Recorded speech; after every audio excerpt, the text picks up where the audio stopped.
Well, especially with what we're doing with turning them into rentals, we want them to be durable. So a lot of time they stain easily. It's not for rentals. But we do try to, we find kind of some design inspiration that we like, and we try to find much more cost-effective options from there. And I feel like we've always been able to do it. There's really been nothing that we've liked that we haven't been able to kind of replicate on a much lower budget.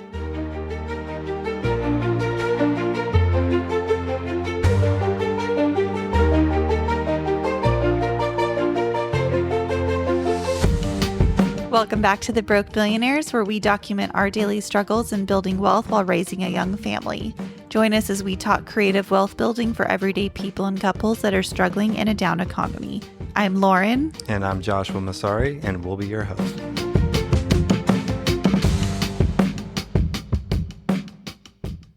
Good evening. Good evening on a Saturday night. Exciting Saturday night in December. What have our lives come to? I don't know. I got to watch a little football today, though, so that was actually kind of fun. You did. Don't get to do that too often. Yeah, that was kind of a quiet day. It was a big win for my team, so yes, I'll take it. Go Devils. Tonight, we're talking building wealth through home renovations. Ooh, one of our favorite things to do. I know. We really... I don't know if it's our favorite thing to do. We just do it all the time, every weekend. All the time. All the time. Never year stops. in, year out. Never ever stops. The projects, but the renovating. we built several million in equity doing it, so... So let's tell the people how we've done it. Oh man, I'm gonna let you take the lead on this one and start us off. All right, so we are going to talk about building wealth through home renovations, and this doesn't necessarily mean an investment property. It can be. It can be, rehabbing an investment property that's going to be a rental, whether it's a long-term rental, mid-term rental, short-term rental. You can be doing a flip or just doing renovations on your primary residence. But any of those avenues, we're just going to talk about how to force appreciation. So again, forcing appreciation is, instead of waiting for appreciation to happen over time, you are improving the property and improving its market value immediately. Wow. Never immediate, but yeah, however long it takes to do the renovations or whatever project you're doing, to bring that value up to the top of the market currently. Much faster than waiting for it to just kind of come around. So getting something done in 3 to 6 months and forcing that appreciation rather than waiting 3 to 6 years. Yeah. So that is what we're going to dive into today. I think one of the things you always like to remind me of, and something we learned very early on, is that not all renovations pay off, right? Yeah. So a lot of people, I think, that maybe don't do this, I was going to say for a living, and we don't really do it for a living either. It's just a side gig. Side gig that takes up more time than our actual... all the time. Yeah. Just because you renovate a home and make it look all nice and new doesn't mean you're building equity. So you're forcing appreciation, yes, but we do this with the intent of building equity, so building wealth.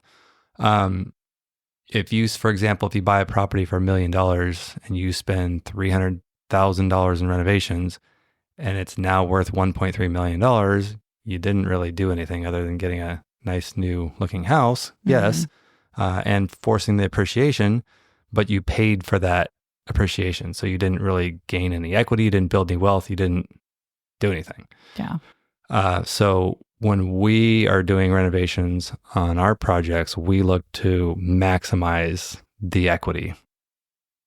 And so we'll go into that a little deeper on the things, different things that we look at, but it's really about building that equity spread that we're after here. And that's how you're building wealth. So that's what you want to focus on when you're doing this with the intent of building wealth. So some people that don't care about that, they just want, the nice new shiny house and renovate it and have everything the way they want it, which is fine. But there's people that overpay for it. So there's people that will buy $1 million house, put $500,000 into it, and it's only worth 1.3 at the end of the day, right? Because they overdid it for their neighborhood. So the neighborhood kind of dictates what you can do in terms of how fancy you can go, or Yeah.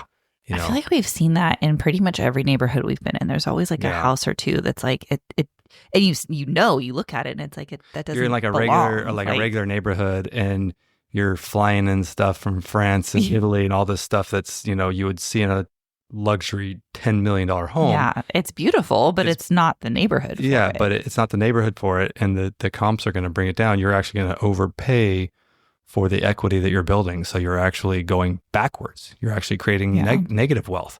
You spend $500,000 and you bump your forced appreciation 300, you are now $200,000 less wealthy because of that. So, but like we said, for some people, maybe that's their dream home. Maybe that's, they plan on having that be a forever or long-term home. That doesn't matter to them. It's more so when you start looking at. But we're here to talk about building wealth, so that's not the. That's not for us. I don't think we'll ever have a forever home. We don't believe in the American dream and forever homes. It's not for us. Yeah, maybe someday. It's harder to do today, anyways. I mean, I don't know. It's just boring. Can you imagine living in the same house for the rest of your life? No, at this point, absolutely not. I feel like by the time we're done with one house, I'm already so excited to redo another one, and I don't know if that's just. We don't even, as we're making mistakes on these houses, we don't even like, ooh, should we change that? We're like, no, we'll just do it differently on the next one because we know we're going to make a note, and we're not going to be here for very long, so it's fine. It doesn't matter. We'll improve on the next one. Yeah, and I think for us, it's fun to do different design styles, and I mean everything's kind of like similar that we do. Nothing's like night and day different, but.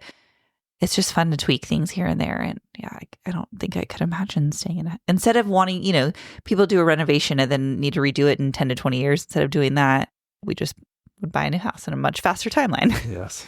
All right. So what's some of the things that people spend more than the actual value add? A pool, I think, is the first one. Yeah. So I recently learned this. We just did an appraisal for a loan. Well, we're always doing appraisals. We got 2 loans that we're in the middle of right now on a property in South Carolina.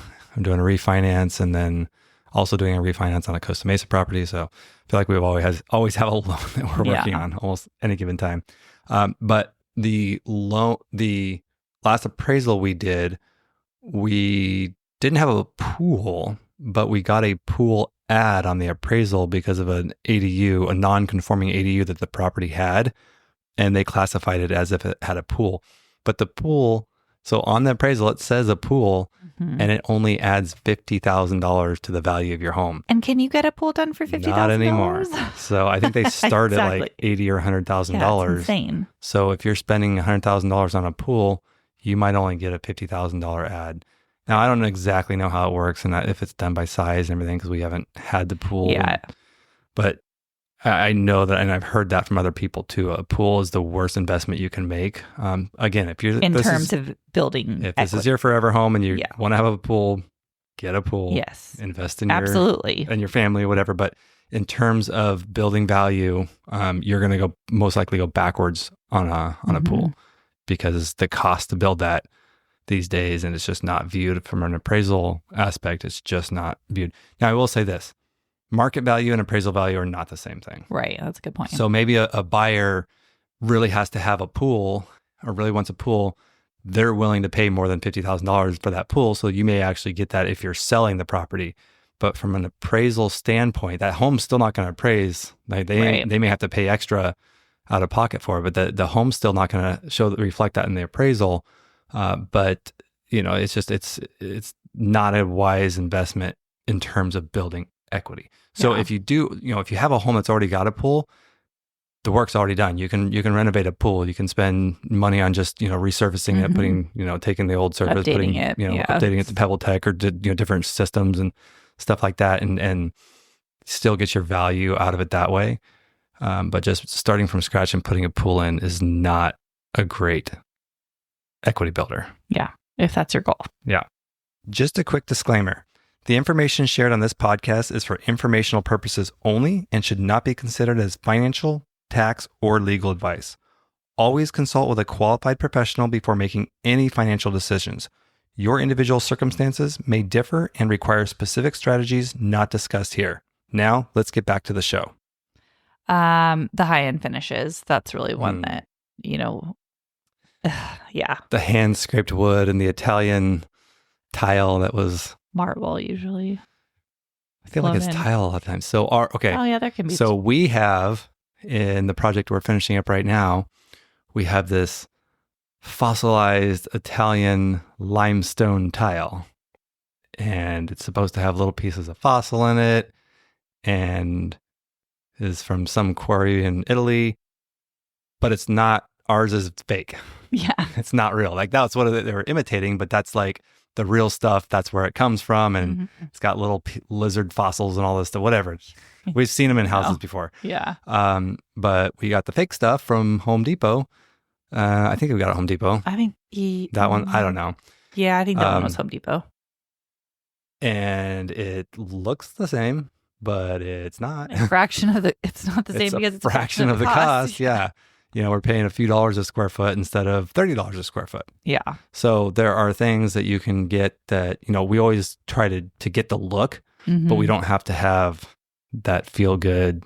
We spent all this money and flew it in from wherever.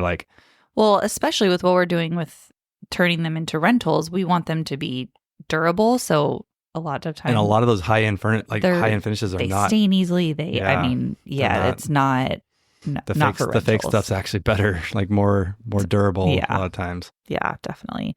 But we do try to, we find kind of some design inspiration that we like, and we try to find much more cost-effective options from there. And I feel like we've always been able to do it. There's really been nothing that we've liked that we haven't been able to kind of replicate on a much lower budget. Yeah, cabinets, for example, I don't think we've ever done real wood cabinets. I think it's just a waste of money. And again, unless you got it that feel good and you're going to be in this home for 30 years and I can't imagine having the same in 30 years, your cabinets are going to be out of style. Well, I think just for us too, with kids, I mean, regardless of if we were having these be rentals with young kids. I mean, our kids love to sit there and do dishes and half the water comes out. Yeah. They're throwing their smoothie cup across the room and splattering all over the counters. We would never do real wood floors in our homes right now. Like that's just, it doesn't make sense for that's another one. Okay, so let's finish up cabinets. So we do a wood looking cabinet. So sometimes the last house we did white, we did shaker style, just plain white, but we did thermofoil, which is a particle board, not really particle board, but it's a high density particle board. I don't remember the exact name of it, but it's fairly durable and maybe not quite as durable as a solid wood, but we've never had any issues with them. But instead of having, wood face, like the surface being wood, it's thermofoil, which is like basically like a plastic coating almost. It gets form fitted to the shape of the wood, and it's super easy to clean. Like, you get stains on it or something splashed on it, you just wipe it down. Yeah. So it's really good for kids and good for tenant proofing. Definitely. Flooring, like you mentioned, is another one. So we like the look of the $15 a square foot white oak. Yeah. The wide plank coastal oak. We love that look. But $15 a square foot is a lot, and then you've got real wood that gets damaged a lot easier, and it's not as durable. So we do the LVP, and we use a company called Cali Vinyl, and it's a higher end LVP, but we buy a lot for our properties across the country, so we actually get pretty steep discounts on that. We buy this higher end stuff for less than the Home Depot. Stuff. So we get a good deal on it, and we're still making these houses look really nice by using something that's a high end look. So we use like the wide long planks, and it looks just like real wood. Yeah. So the look of it pictures really well. Like you can't tell that it's not real wood. Yeah. So that's another thing. What else do we do? Some additions are not great value adds. Yeah, we haven't done an addition yet. We haven't. A lot of times we've changed some. We've added things, but not taking. We've taken down walls, but not actually adding to the footprint. Yeah, so that we did this one. We did. There was a guest bath downstairs and 2 bedrooms, and there was one bedroom next to the guest bath, And we took that guest bath and split it in half and created an entry to one of the rooms. So it created an ensuite. There was no guest bath that guests could access without going through a bedroom in the downstairs. No, that's not how it was. Yeah. No, it was in the hallway. It was how it was now. No. Oh my God. Oh my gosh. Do I need to go back and look at pictures? You need to go back and look at pictures. So it was a hallway guest bath originally. And we cut it in half. And then we had to remove pipes so we could create a door from the bedroom to the bathroom. Because all the pipes were on the wall. And so we had to remove all the pipes over. So basically we recreated an ensuite bedroom, which probably adds a little value there. But on the other half, we added a powder room.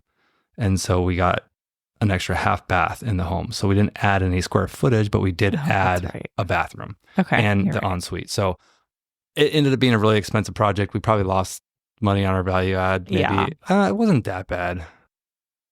No, we actually probably made out on that one because I'm looking at we replumbed the entire house. So I'm looking at all the expenses, but it was probably about $10,000 to $12,000 to reconfigure, not all the finishes and stuff on the bathrooms themselves, but just to reconfigure it. That's probably a pretty good value add, actually, now that I think about it. Another bathroom probably adds more than $12,000 to a value, I would think.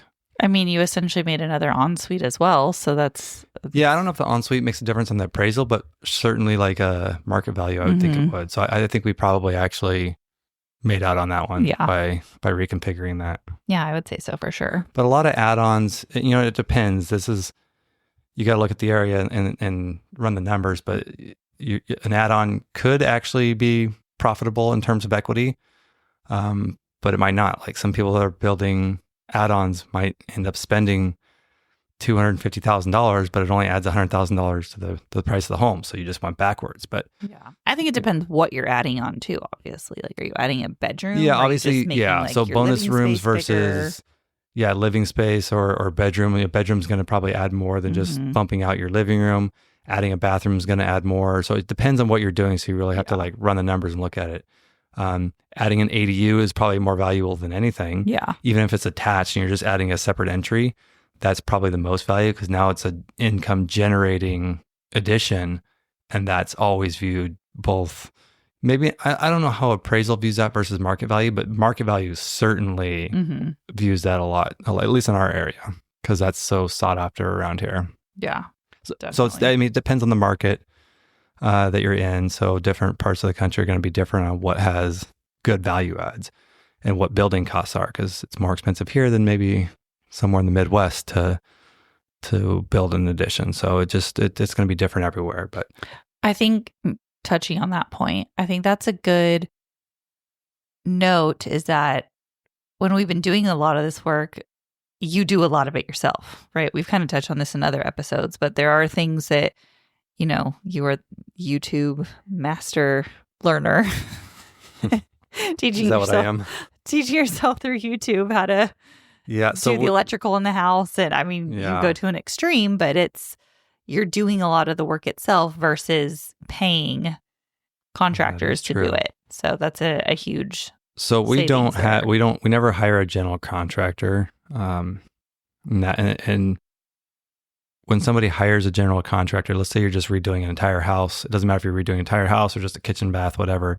You hire a general contractor and they take care of everything. You're still picking out finishes and the layout and stuff that you want to do, but they're hiring the engineer and submitting the plans to the city and getting approvals, doing the inspections with the inspector along the way. They're hiring all the contractors, all the subcontractors from start to finish. So they're doing the demo, doing all the rough, doing all the sewer lines, water lines, everything, electrical. They're taking care of all that on your framer, tile, drywall, flooring. I mean, there's a lot of different contractors or subcontractors that come into play. But when you hire a general contractor, they handle everything and they give you a bid for the entire project. It's a lot easier that way. It's more hands off. It just gets done and you don't have to worry about Sounds amazing. Sounds amazing, but you pay for it. I'd estimate you probably pay another 35-40% on top of what we usually get it done for. Yeah. Maybe even more. I don't know.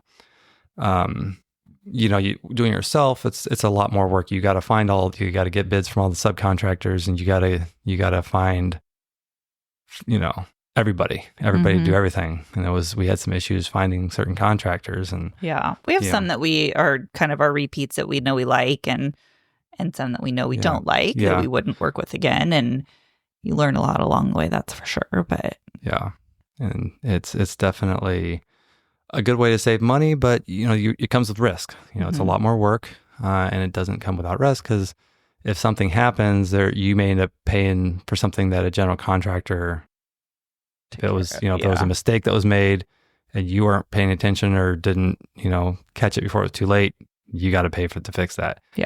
We had a few of those where it was kind of like it was too late, so we're like, either we pay to fix it or we just roll with it. Whereas a general contractor is going to eat that because they made this mistake, so they're going to cover that. That's kind of part of their markup, right?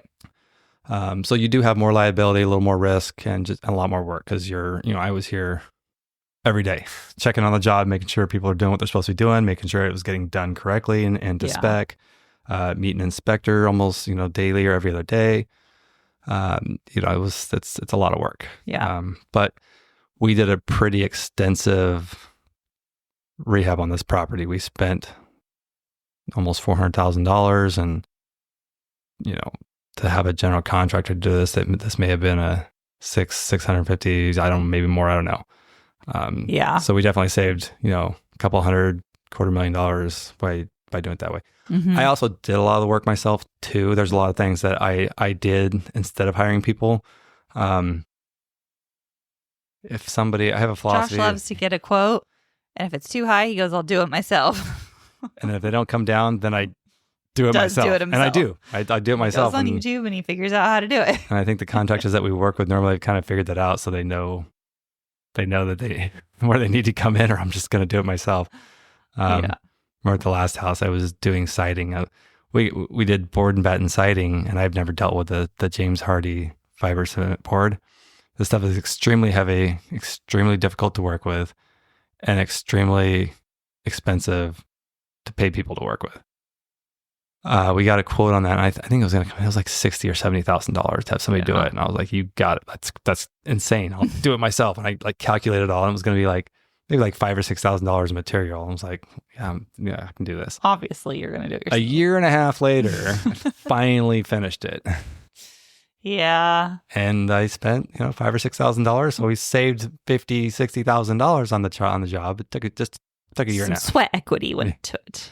Blood, sweat, equity. Yeah.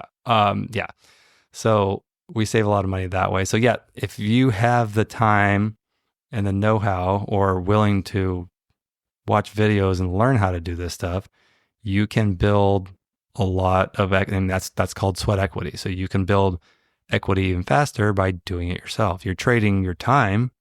You're doing the labor, you're trading time for that equity. But that's one way of not putting the money into it. And we have all of our properties have sweat equity in it. Yeah. The local ones here in California. Yeah. Yeah, definitely. What are some of the areas that you think are the most important for renovations? I think it depends on what the property is, what you're using it for. Is this a flip? Is this a rental property? Is this your primary that you're going to live in for the next 10, 15 years? I think it really comes down to what the property is used for. But our properties are all renovated with the intent of it being a rental property. So we talked about tenant proofing and making sure it's durable. But we also we've started doing midterm rentals now. And now we're doing things with that in mind. And one of the things that we consider now is that we are covering all the utilities. So instead of just putting a new air conditioner in, a new HVAC system, and just going with the cheapest quote, we're now thinking, okay, well, we've got to pay for all the electricity that's being used. And so now we want a more efficient system. So we're spending more on the front end and doing multiple zones in different ways that are going to really lower the cost. So a higher SEER rating, so a more efficient system, and thinking about the operational costs down the road. So even though we're spending a lot more money and getting a higher end system up front, over the next 10 years, it's going to more than pay for itself Right. because of how much more efficient it is. Because with our model, we do the furnished rentals and they include utilities and everything. So as long as we keep doing that, it'll make sense. Yeah. If you're doing a flip, that might not make sense. It's gonna, it's gonna be you're gonna spend a lot more money and not gonna get any more. So our system, from an appraisal standpoint and probably market value as well, on a higher end system like this, it's not going to be viewed really as a value add versus a standard system. Right. It's got a brand new AC and all new ducts and everything, and it's that's what it's going to get on the appraisal. That's it. We'll go into a little later in this episode too, like more specifics on how appraisals work too, because I think that can be kind of confusing for people too. They think, I've put $250,000 into my home. Obviously, that's going to raise the value $250,000. So we'll kind of go into how. Well, let's just go into that. So, okay. So $250,000, doesn't mean that the property is going to be worth $250,000 more. It could be more. It could be less. It depends on how you're doing that. And again, that's going to be dictated by your area. So, the way an appraiser looks at renovations is they will give you, I think it's usually like a 1 to 5 rating. Yeah. It's like, so for the area, it's like, if you're fully like renovated and like top of the notch stuff, they're going to give you the highest tier, which 1 or 5. I don't know which way it goes, but they'll give you the highest tier. And then it also goes by how long ago it was renovated. Right. So it's like, it was renovated within the last year, 1 to 2 years, 3 to 5, 10 to 15. So it goes by how long ago the renovations were done too. But that kind of goes back to what we were talking about earlier, is they're only going to give you the highest value for your neighborhood. So it'll say, top of the line congruent with the comps in the area. Right. So if you're going overboard and you're getting, high-end luxury appliances and... Which I would deal with this all the time doing loans. So I would I would get appraisals come back and the borrowers would call me being so upset. They're like, but I spent this much on the kitchen and I did fly in this, beautiful countertop and I did this and I did that and make sure he's adding and I didn't see this on the appraisal, and they don't understand how the appraisal rating system works. Yeah. So an appraiser doesn't care if you spent $30,000 on your whatever those expensive stoves are that are from Italy. They don't care. It's you're getting an ad for a stove and that's all you're getting. Now you will get higher end stuff, like if it's a luxury home or something like that, it probably comes into play a little more. But if you're in like a standard, just a suburban neighborhood, like where we invest, if you're going above and beyond what the neighborhood is going to support, it's not going to get you any additional equity or any value. So you're really kind of going backwards on that. So, renovated top of the line with, 0 to 12 months, I think is the first one, 0 to 12 months. So if it's renovated within a year, you're going to get the highest value add for your renovations. And I remember I was kind of picking the brain of the appraiser on this. I'm trying to find out what's the best way to add value. But he was really saying, okay, so here's something interesting. For the bathrooms and kitchen were 2 categories. If you had 3 bathrooms, but you just renovated one of them, you would get the highest rating for your bathrooms. Right. I forgot about that. Yeah. So because he was explaining that, he's like, it doesn't matter if you renovated 1 or 2. He's like, this bathroom was just done, because at the time, I think we only had 1 bathroom that was renovated. Yeah. And then because our downstairs, the guest bath, it wasn't even the master bath, because that one, when he said, you're going to get renovated bathroom because you have a renovated. Now, I don't know if they're all that way. I don't know if that's company specific. I don't know.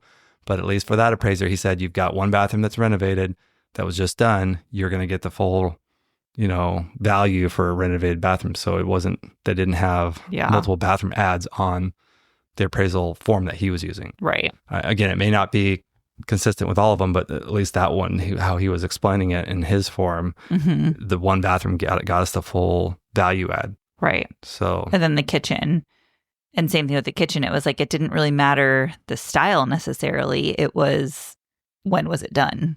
Yeah. And I mean, style might matter a little bit if you're buying the, leftover clearance stuff from 2001, it it's not going to look new. Right. So, but yeah, it was more just about, but yeah, style, like in terms of the style that you choose doesn't really matter as long as it's, with current trends and is recently done. So, they so want to doing see something super like a really cool feature piece and things like that doesn't add any value. Yeah. So again, that might add more on your resale values because market value is not the same as an appraisal, but from an appraisal perspective, those things don't matter. Yeah. Yeah. I think that's a good point to make. Hey guys, if you're finding value or just want to follow along on our journey, make sure to hit that like button and subscribe. That would help us tremendously. You can also follow us on Instagram at The Broke Millionaires and be sure to share with your friends. Now let's get back to the show. Okay, so let's go. So on appraisals,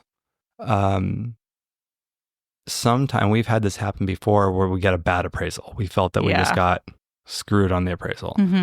And the comps that the appraiser pulled, now to be fair, there were not a lot of comps in the neighborhood at the time. There was not a lot of sales in this particular neighborhood, and he was having to go to other neighborhoods, but he was pulling, I've had him pull from other cities because the city, we kind of border another city that's not as desirable. And if an appraiser's not familiar with the area, they'll just go a radius from the home, and they were pulling from, across the tracks, so to speak. Yeah. And pulling comps from over there. And like, that's not congruent with not at all the zip code we're in. Like, that's not accurate. So we've had issues there. We've also had issues with appraisers just not knowing the comps that they were pulling, not knowing the areas that they were in. Because we had some that were in the same city, but it was in a really bad area with like gang activity. And there was a lot of like crime really close to that house, even though it was still in the same city in a nice neighborhood, but it was like the wrong end of the neighborhood. And so they're using that as a comp. Like, that's not really a good comp. Like, the market knows that that's not a good comp. Right. That's why it sold for what it did. Yeah. So, there's something you can do. It's called, what is reconsideration of value. That's right. So you can ROV. submit your, and you can do this from a borrower standpoint, or, as a loan officer, I would do it sometimes on behalf of my borrowers, seeing that these appraisals would come back and I knew a better idea of what they should. So sometimes, depending on what you're doing it for, right? So you can send in different comps that should be considered, and usually they will go back. And if it's within a certain amount of time, there is a time limit. I can't remember what it is now, and that might be different state by state or, however. But yeah, you can submit comps and you can essentially kind of fight that a little bit. And yeah, you can't just fight it because you spent all this extra money and bought this fancy stuff. No, you have to have comps to back that up. Yeah, you got to back it up, and you need to understand how. Yeah. Like, I had to kind of educate myself on how comps actually work, because it doesn't just work like by the square footage price. If there's a house across the street that's 1,500 square feet and it's sold for 500 a square foot, just because your house is 2,000 square feet doesn't mean you're going to get the same square foot price. Typically, the higher the square footage in that area, the lower the price per square foot. Right. So some people, I think, get a little off on that. They think that should be worth a lot more because that house sold for that square footage, or per price per square foot. But it doesn't really work that way. So you got to know the market and know what you're talking about. But if you have good, valid rebuttals on those and actual comps to back up your claims, you can do that reconsideration. And I believe that has to come, a reconsideration of value goes back to the appraisal company, and it has to come from whoever ordered the appraisal, which when you're doing a loan, it's going to be the bank. Right. So you have to talk to the bank and the loan officer, and the actual bank has to request. Yes. So you would submit all the documentation to them and all your comps and all your, all your reasoning, and they would take that and they would send that over, but it has to come from them. You can't just call the appraisal company and start yelling at them and they're going to redo it. So you got to go through the proper process on that. And on the channel. Definitely. Yeah. Let's talk a little bit about living through renovations. Our favorite thing to do. Your favorite thing to do. So we do what's called live-in renovations. meaning we live in the home as we are tearing this home apart. Well, this house, we didn't do that. We've lived, not as we were tearing it apart, but we living through the renovations. So the last one was a lot worse. That one was. So we did move into this house for the tail end of it, and we had drywall and it was put together. We're just living it. We're still working on it. We're just living here to finish it up. It's the carrying costs on this are really high, and trying to live somewhere else, it was taking too long, and things. We had some issues and some delays. The house flooded, and we had to tear it all apart again. I don't know if that's really a delay. It was a few steps backwards. So yeah, it put us several months behind. It was a brand new sewer line we put in. It backed up, flooded the downstairs, and when we had just painted the new drywall that got put in. So we had to doors, everything rip had everything just been out done, and start like, over down there. the day before. But when we moved in, so up until that point, I mean, we moved into this. There was electricity, there was water, there was no hot water. There was no hot water. There was no shower or bath. That is true. It was a bathtub. There was a bathtub, but no water from there. So actually, so it didn't have hot water. That's why it had water. No. Yeah, it had water. Oh, that's right. For the kids. We knew we had to have a tub for the kids. But our kitchen sink, remember we were using so we had the tub. How did they get hot water? Did we have hot water at that point? No. We were bathing. Weren't we bathing the kids in the utility sink? Did we? I don't know. Where were we doing? Were they just not showering? We're not bathing them? I think we didn't have hot water for like a short amount of time. And then we got the hot water. It was like a week. Yeah, that was like a week. And then we got the hot water. So we were showering outside in our backyard. With a camping shower. And we would sit outside in the sun all day. My sister actually had a great idea of doing the camping shower because at this point, I know what it was. What happened? So I don't remember. No, we did have hot water because we didn't have hot water for like 2 days, and so we had it sitting out in the sun. Yeah, the shower was not done. The bathtub was installed, but there was no wall. They were still tiling it. Yeah, so we kept pushing like we got to finish the tile, so we were waiting for the tile to get done. So we didn't think the kids weren't using it. They might have been using it because it wasn't. No, they weren't using it. I don't know what we were doing with our kids. I think we just didn't bathe our kids for a week. No, I was taking them to my parents. We were going to my parents like every other day. Okay. And we have some great friends. You want to find out who your true friends are? The ones that will offer you to come shower at their house because you tell them that you are showering in your backyard. You didn't tell them, you posted it on social media. So I did that knew. too. But so we had this because there's neighbors all around us, back behind us on the sides. So under our patio, I just did this little hanging cardboard box booth so that everybody wasn't getting a show, and I'd fill up the thing with hot water. But what was great is we would hang up the bag. But if you were tall, Josh is 6'4", I'm 5'9". So the patio is not very tall. So the patio is not tall. But the bag, the way the hose would run down, you couldn't lift the hose. Remember, kink. It would kink and the water would stop. So we would have to bend down. Bend down to our knees, yeah. It was really fun. Our kids loved it. They thought it was their car wash. They were like running their little cars through it. They had so much fun. The kids don't feel like they were living through renovations and having a terrible time. You're breaking down in the other room because of how terrible the situation is, and they're taking a shower and washing their car and like, oh, this is so cool. We have our own car wash. Yeah. Yeah. So our kids are fine. The kids are fine. I know. If anyone was worried, they're fine. And the funny, our kids only know living through renovations because we've been doing this since Braxton was 6 months. So he doesn't know anything else.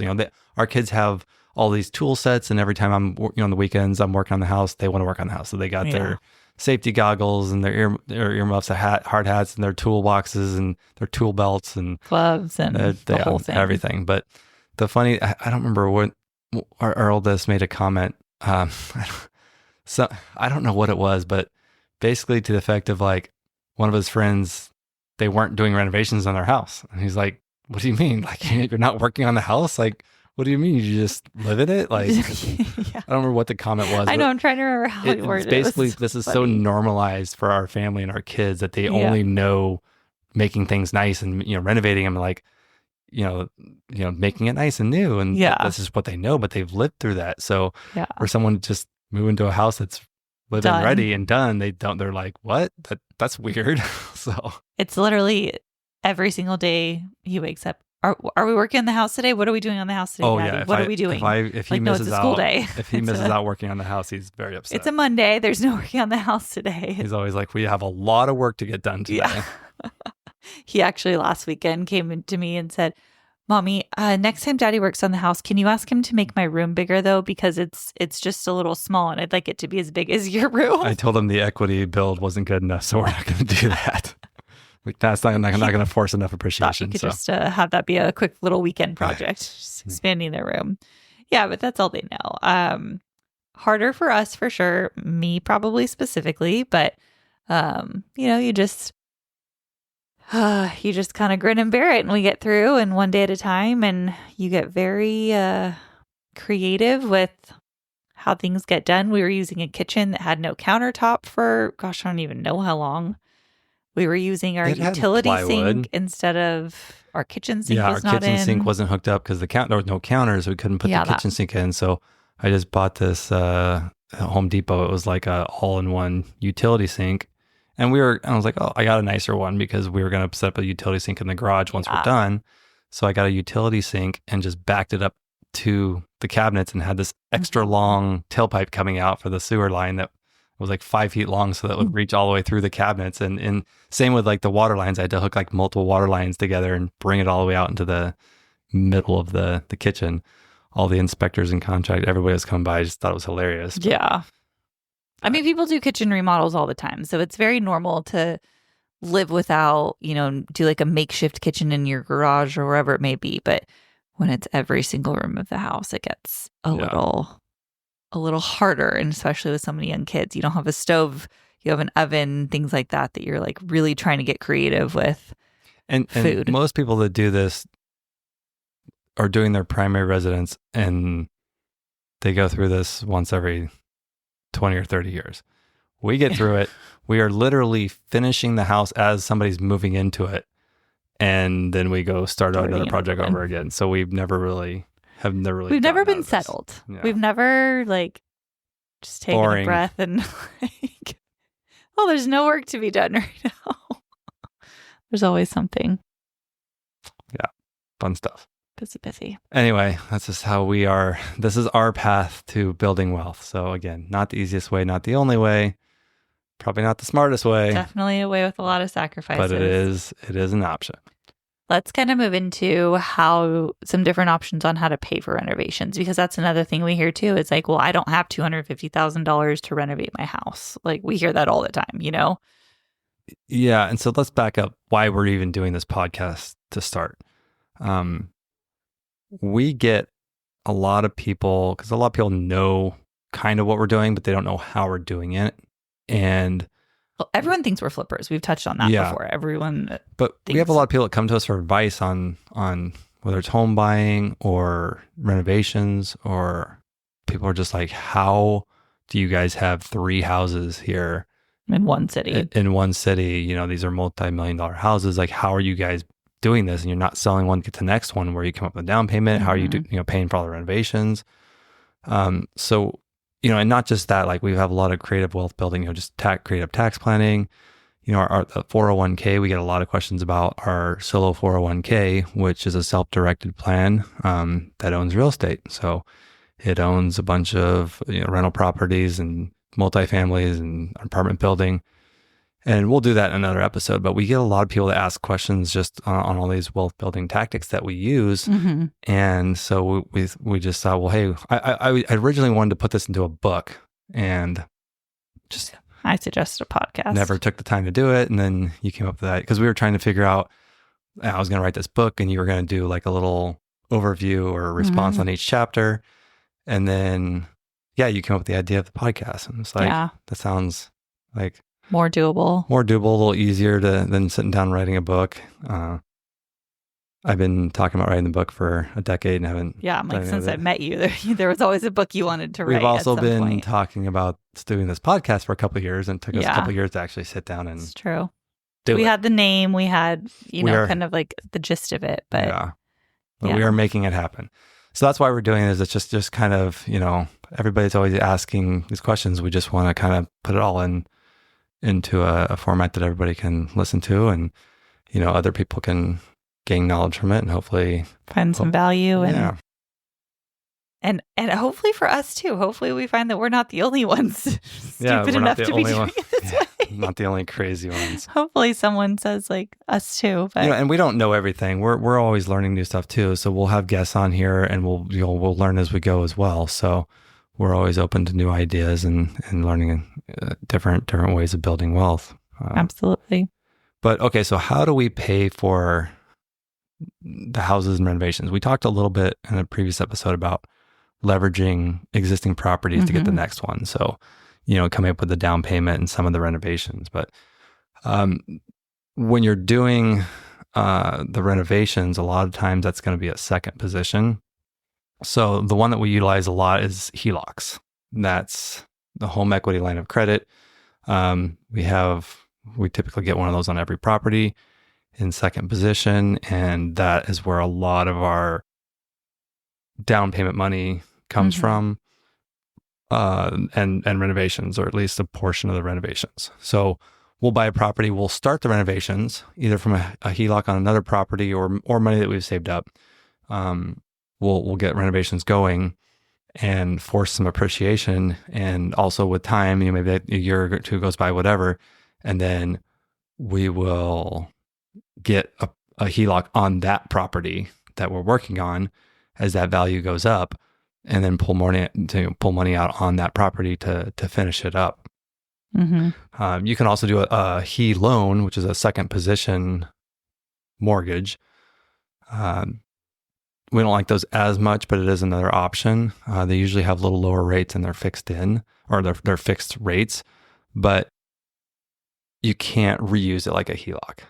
So you can't refinance it or pay it off from another loan and then just have it available to use on another project. Right. So it's just like a one and done type thing. So I don't think I've ever used a second position, actually, now that I think about it. Home equity agreement, which we've used a little bit. That's when you're selling a portion of your equity. So if finances are really tight, cash flow is really tight, taking out a big loan may not make sense. Or if you're not working or your DTI isn't very good, you're maxed out on your DTI, another way of getting money out of a home is doing a home equity agreement. And that's basically selling a portion of your equity to the bank. And in exchange for that equity, they just give you cash. And it's not a loan, so there's no payment. They just give you cash. And when you refinance the home or you sell the home, then you pay them off. Or some of them have a term length that at the end of 10 years, it's a balloon. So at that point, you have to either refinance it or sell the home or refinance the home, whatever. Right. But that's another way to get it. And it can make sense in some situations if cash flow is an issue or if you don't have the income to support a loan, but it is a more expensive option. So, it's not always the best option. Yeah.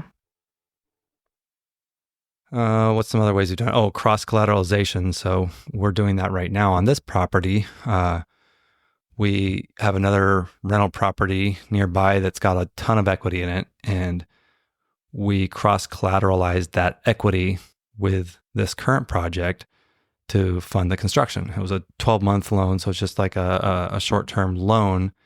But once the renovations are done, now you have a forced appreciation, or you have a forced value add property that you can now go and get another loan on. Mm-hmm. So it gives you more options, but there's not a lot of banks that'll lend on that. So we had to do a private loan in the interim to bridge getting those renovations done.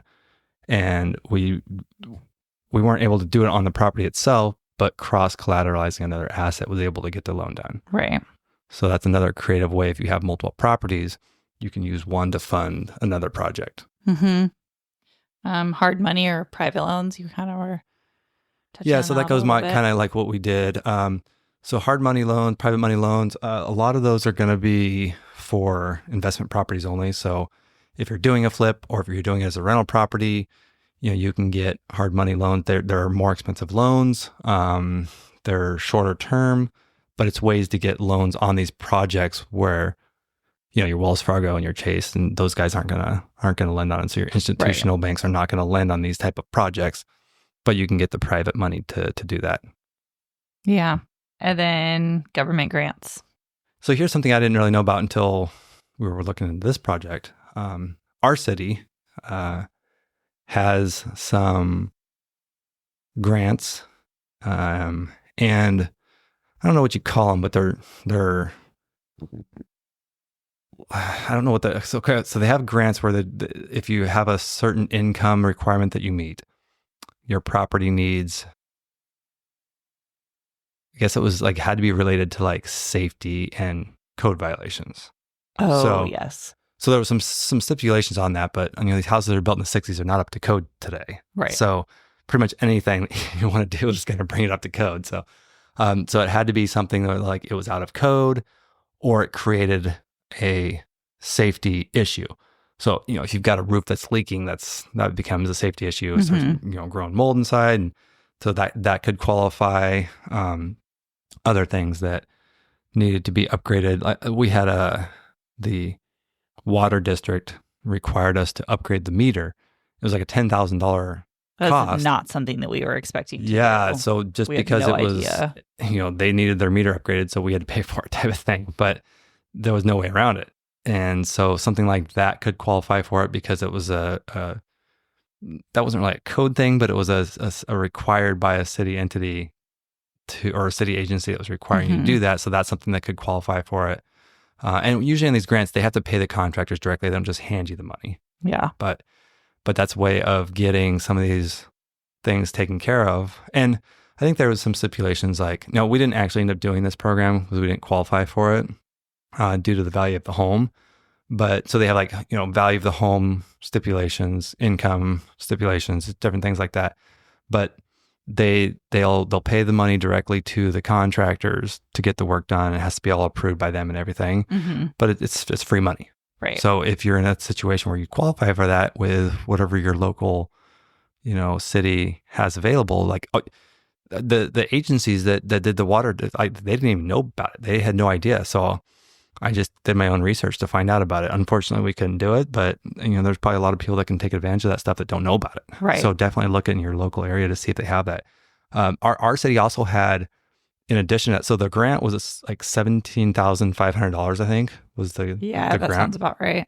They also had a loan that was up to $50,000. It had like the same requirements, I think, but it was a $50,000 loan with no payments and no interest with an indefinite term. I think it never actually ballooned. Wasn't it just till you sold the house or something? I think, So if you sold the house or refinanced. Yeah. And I think they said if you refinance, they would even subordinate and stay in second position so you didn't have to pay that off. So, I mean, it was basically like, we'll just give you this $50,000 and, you just put it in your house and then you don't have to worry about paying it back till you die. Right. So that's a pretty good program. They do put a lien on the house, so they get paid back eventually. But so definitely look into your local municipalities to see if they have these type of programs. There's also, like, state of California has a lot of ADU programs. So, if you're looking at adding an ADU, they will give you money towards a down payment. There's special loans that you can get. There's forgiveness loans. There's one that we're looking at on a rental property we have, and we're looking at adding some ADUs, and they have forgiveness loans where you got to meet the requirements. So say you take out a loan for $100,000 and they want to have you agree to, I think it was a 10-year term where you had to offer this home as like a low income, so low income housing. And and it had to be like, go through their agency, and you had to get like, this is a approved low income tenant. And for every month that you were renting to a low income qualified tenant, your loan payment was forgiven that month. Yes. So the principal and interest would be forgiven that month. So if you did 10 years worth of the low income tenants, you would essentially get this ADU built for free. So, you're giving up on that was a the state rent. one you said, right? That was a California. That was a California one. Yeah. So you're giving up on the revenue side, but you're getting this loan for free. So, every state's going to be different on that. California is a big push for housing. So that's a big push on these ADUs. And so that was part of that program. But there's definitely a lot of programs like this that you can utilize and kind of get either free or really cheap. And the requirements on some of these loans are a lot easier than going to a bank too. Right. So you don't have like the income requirements, all that stuff. They still have, your income requirements are based on not making too much money. So it's your adjusted gross income. So for us, we qualify for all this stuff because we write off so much stuff and depreciate so much stuff. Our adjusted gross income qualifies for this stuff. Right. So it's not a DTI qualification. It's more like you can't make too much money qualification. So they still have qualifications that you got to meet, but it's a lot easier to get these loans than some of the institutional stuff that you would normally be going after. So. Yeah, definitely. All right. I feel like anything else you want to add for tonight? I think that pretty much sums up our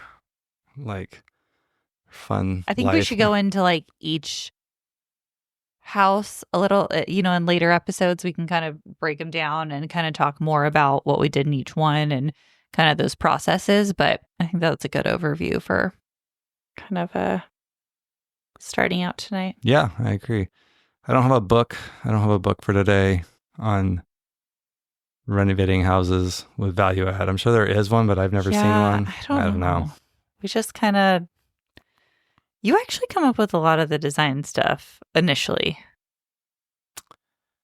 And then I tweak it. Yeah, well, something. I come up with the layout, more the layout. Yeah. You do more the finishes and colors and stuff like that. Yeah.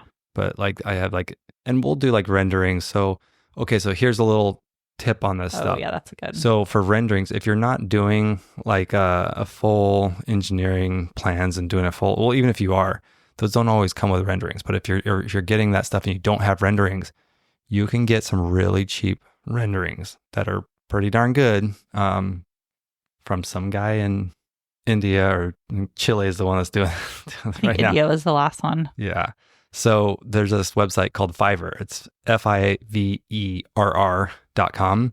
And it's basically all these freelance designers and architects around the world that you get connected to. And we're doing renderings of our house that we're finishing up now so we can see what the different color schemes look like and decide what we want to go with. For exterior.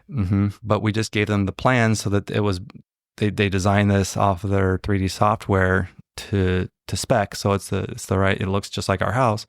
We got it done for $10. Yeah. So did they do the interior one too? Was it the same? No, I did that with a program that I. Oh, that's online. right. I probably should have used that. And probably would have been Yeah, that would take you a long time, actually. Yeah, so I probably should have done that. Just pay them next time. Yeah, so if you go on Fiverr, you can find some pretty good deals on renderings. Though. Yeah. So that's a little. That helps a lot. I think to get a visualization, you're much better at coming into a space and visualizing in the raw space what it's going to look like. I need the renderings and then kind of going from there. So that is very helpful for me, especially to kind of get my design inspiration. Yeah, so Fiverr.com for renderings is that's a good recommendation for. Yeah, there you go. Tonight. So instead of a book, you got a good website. Good website for you. All right, I think that's it for today. All so right. Get out there and make it happen. Have a good night.